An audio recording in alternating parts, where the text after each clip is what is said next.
Frankly, I hate some bankers too. I hate the ones who got rich by taking foolish risks and then, when they failed, got bailed out with our tax money. But I guess I shouldn't blame bankers for that. I should hate the politicians. They gave our tax money away. If someone offered me a check to cover my losses, I'd take it too. The real evil bankers are the government cronies at Fannie and they took your money by force, your taxes, then paid themselves fat paychecks and promised us that none of our money was at risk. And then they squandered more than $100 billion of it, betting that housing prices would always rise and few people would default. I resent them and their backers in government. Fortunately, some people on the street understand that collusion with government was the problem. I would put 85% of the blame on the U.S. government, and that's both sides of the aisle. The last Republican president and the current Democratic president. We're all to blame, but we just want everything handed to us. Yeah, good point. We're all complicit. We all want guarantees and what looks like free stuff.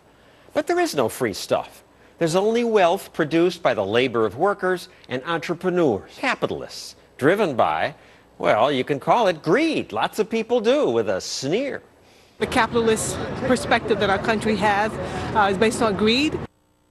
Yeah, so what? Greed means you want more for yourself. Most of you want that if you obtain it legally without using force, say by buying a business and making it more efficient, or investing in several businesses and shifting resources, a less efficient one to more efficient ones. That's a good thing.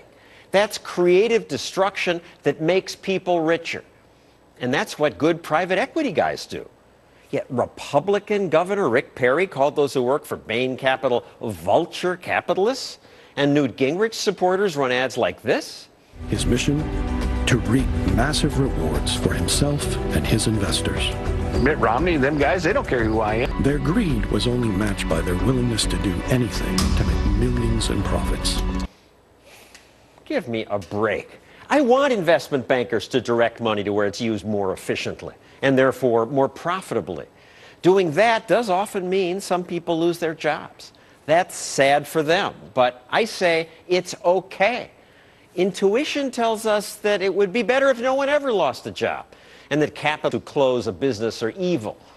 But America would not be better off today if the jobs of the workers who, say, delivered ice or milk by horse and buggy, or all these phone operators had their jobs preserved by some compassionate government that protected them from ever being fired.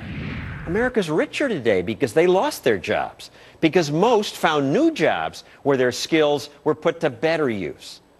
But we in the media almost tell that story. We're quick to report what we see. Nearly 500 people are out of a job. We can see and interview the sad people who are fired. We can take pictures of them leaving their jobs the last day. We take pictures of the factory being blown up. We can see that. But we cannot see the better things that many of them do next. No reporter covered the first few weeks of Apple or Staples or Domino's Pizza. No one covered them when they were being invented because no one knew that those companies were about to produce thousands of jobs and billions of dollars in value. The media don't see most of the good parts of creative destruction.